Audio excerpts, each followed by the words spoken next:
So have you this question like I think you have learned this concept. It's a concave mirror.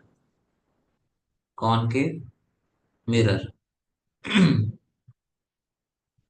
Now in this case, like you can check that our object is placed in between pole and focus. So in case of concave mirror, if an object is placed between pole and focus, its image will be virtual, erect, and highly magnified. Magnified, you can say, whatever it is. Here it is more than the size of highly, not you can't say highly, okay? It is magnified.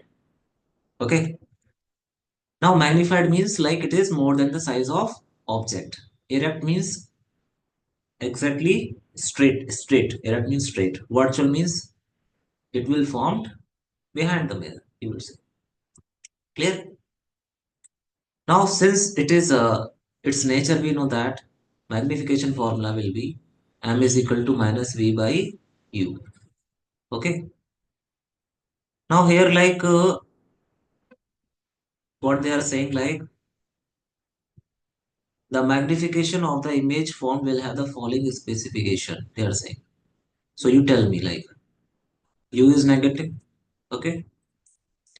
V is forming behind the mirror means V is positive. Okay. This is negative, one negative, then always magnification comes out to be positive. Now if it is more than one, less than one, just look at this. M is equal to what? HI by HO. Okay. HI is more than HO in this case. So magnification will be positive and it is positive and it is greater than 1, more than. So which option is correct? Option B. Okay. So still you have doubt, you can ask me anytime. Clear? Thank you so much. Thanks a lot.